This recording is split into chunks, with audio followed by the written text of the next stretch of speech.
నమస్తే, welcome to our channel. ముఖ్యంగా ఈరోజు కాంగ్రెస్ పార్టీ నుంచి తీన్మార్ మల్లన్నను సస్పెండ్ చేసినట్టు తెలుస్తుంది. దీని వెనుక ఏం కారణాలు ఉన్నాయో ఒకసారి తెలుసుకుందాం. మనం చెప్పండి, అసలు దీనికి గల కారణాలు ఏంటి? ఎందుకు సస్పెండ్ చేశారనుకుంటున్నారు?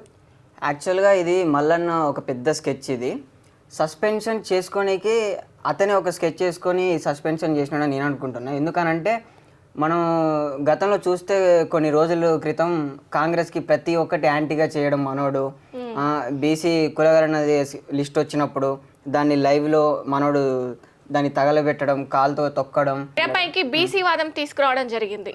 దీని వెనక అసలు కారణాలు ఏంటి? దీన్ని కావాలనే సస్పెండ్ చేయించుకున్నారంటారా?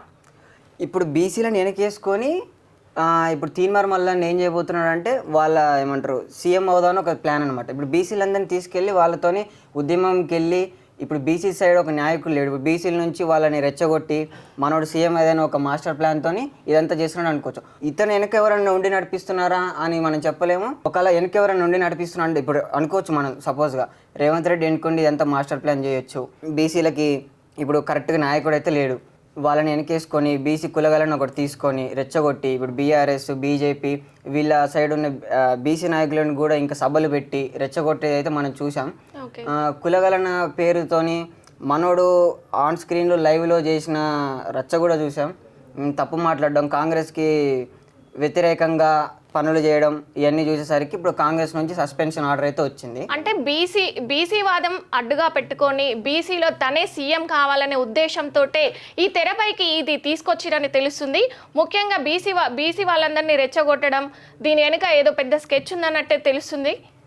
దీని గురించి ఇంకేమైనా చెప్తారా? ముఖ్యంగా చెప్తున్నా మీనాక్షి చౌదరి గారు, కాంగ్రెస్ పార్టీ నూతన ఇన్ఛార్జిగా వచ్చిన మీనాక్షి చౌదరి చాలా క్రమశిక్షణ గల మనిషి అని ముందే తెలుసు మనకి. సో తను వచ్చిన వెంటనే ఈ డిసిషన్ తీసుకోవడం వెనుక కూడా పెద్ద కారణాలు ఉన్నాయనే తెలుస్తున్నాయి. నార్మల్గా మనం చూసుకున్నట్టయితే మల్లన్న ఎప్పుడు కొంచెం నోటిదూల మనిషి. అంటే నార్మల్గా ఎట్లా చెప్పాలంటే ఏదో ఒకటి అనడం, దాని తర్వాత ఇప్పుడు పార్టీలు మనోడు గతంలో చూసుకున్నట్టయితే ఒక పార్టీలో అయితే లేడు, పార్టీలు మారుకుంటూ వచ్చినాడు.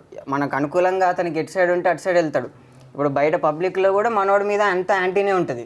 ఇప్పుడు బీసీల సైడ్ నుంచి మనోడు దాన్ని మాట్లాడి వాళ్ళని రెచ్చగొట్టి ఇప్పుడు సీఎం అయిదాము అన్న ఒక ప్లాన్ తోటి ఇదంతా చేస్తున్నారు. ఈ సస్పెన్షన్ కూడా కావాలని ఒక స్క్రిప్ట్. ఇది ఎమ్మెల్సీ రాజీనామా చేస్తారా చేయరా అనేది మాత్రం మనకు తెలియదు. ఒకవేళ రాజీనామా చేస్తే మనోడు మాత్రం బీసీలను తీసుకొని ఉద్యమానికి వెళ్ళే ఛాన్సులు అయితే ఉండొచ్చు.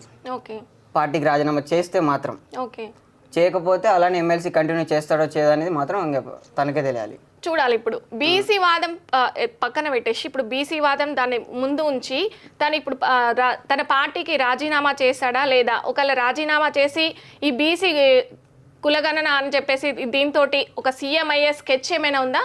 దాని గురించి చూడాలి. మరి ఏం జరుగుతుందో చెప్పలేము. ఎందుకంటే ఇప్పుడు మొన్న గతంలో మనోడు బీసీ సభలు పెట్టడం, బీసీలను రెచ్చగొట్టడం, ఏమంటారు నోటికొచ్చిన మాటలు మాట్లాడడం, కులాన్ని రెచ్చగొడుతూ దాన్ని ఇంకా హైప్ తీసుకొని ఈ బీసీలందరినీ ఒక దగ్గర చేర్చి ఇవన్నీ చేస్తున్నాడు. కాబట్టి మనోడు నాకు తెలిసి ఎమ్మెల్సీకి కూడా రాజీనామా చేసే అవకాశాలు ఉన్నట్టు నాకు అనిపిస్తుంది. దానికి రాజీనామా చేస్తే మాత్రం మనోడు ఏదో కొత్త స్కెచ్ తోటే ముందుకైతే వస్తాడు.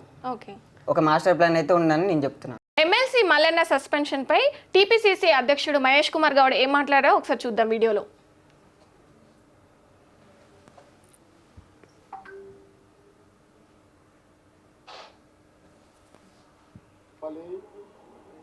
పార్టీ లైన్లో ప్రతి ఒక్కరు ఉండాల్సిందే, అది అందరికీ వర్తిస్తుంది. ఇంతకన్నా ఘోరంగా కమెంట్ చేసుకున్న వాళ్ళు కూడా పార్టీలో ఉన్నారు, కానీ తన మీద వై అని ఆయన క్వశ్చన్ చేస్తున్నారు.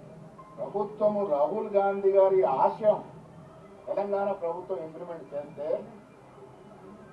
నేను ఆ భాష వాడిన ఆయన వాడిన భాష ఆ కాయిదాన్ని సింపేసి తీరు పట్ల ఏసీ చాలా తీవ్రంగా పరిగణిస్తుంది.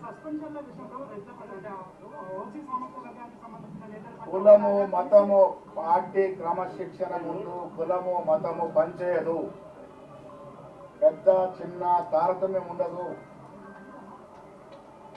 పార్టీ లైన్ దాటినప్పుడు ఎంతటి వారిపైన క్రమశిక్షణ ఉంటాయి. మల్లన్న విషయంలో మొదటి నుంచి కూడా చాలా విషయాల్లో ఆయనకి మందలిస్తూ వచ్చినాము, ఈ పద్ధతి మంచిది కాదని చెప్తూ వచ్చినాము. అయినప్పటికీ కూడా ఆయన కాయిదాన్ని తగిలియడం అనేది చాలా తీవ్రంగా పరిగణించాల్సి చూశారు కదా మహేష్ కుమార్ గారు మాట్లాడింది. నూతనంగా ఎంపికైన కాంగ్రెస్ ఇన్ఛార్జు మీనాక్షి నటరాజన్ గారు వచ్చాకే ఈ పరిణామం చోటు చేసుకుంది. చూడాలి ఇంకా ముందు ముందు ఏం జరుగుతుందో మరి.